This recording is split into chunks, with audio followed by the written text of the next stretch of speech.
لتحضير شوربة البصل بطريقة سهلة جدا وكتجي لذيذة،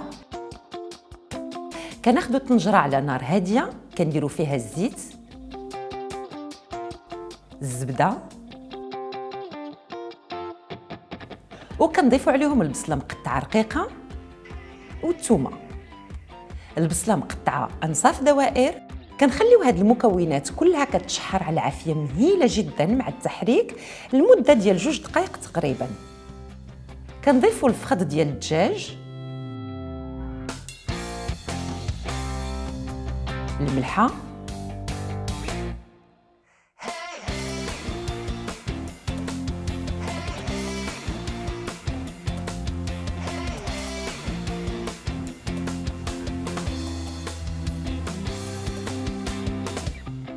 الباقة ديال الأعشاب المنسمة،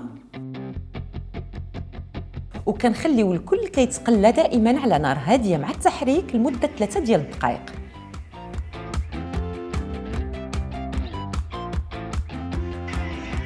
كنضيفو الماء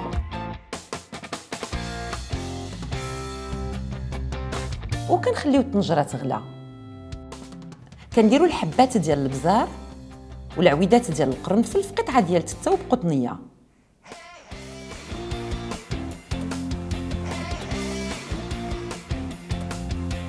ملي كتغلى الطنجره كنعملو فيها الحزمه ديال القرنفل وديال الابزار، البصله،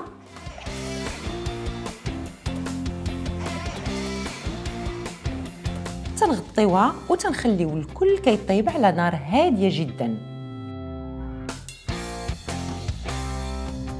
ملي تيطيب الدجاج والبصله كنزولوا الحزمه ديال القرنفل وديال البزار، الباقه ديال الاعشاب المنسمه والفخذ ديال الدجاج. كنطحنوا تقريبا نصف الكميه ديال الشوربه باش يلاه كنعطيوها كثافه متوسطه. كنفتتوا الفخذ ديال الدجاج وكنزولوا له العروق والعظام. كنرجعوا الدجاج مفتت للشوربه،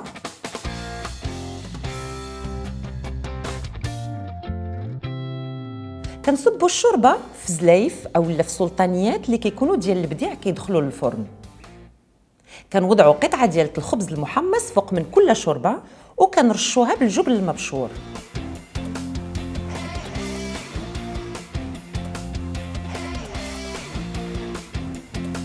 كندخلوا الشوربه كتحمر في الفرن في الجهه ديال الشوايه. الفرن كيكون مسخن على درجه حراره 180. كنخليو الشوربه لمده 3 حتى ل 5 ديال الدقائق. كنقدموا الشوربه ديال البصل سخونه مباشره بعد ما كنخرجوها من الفران، وبالصحه والراحه.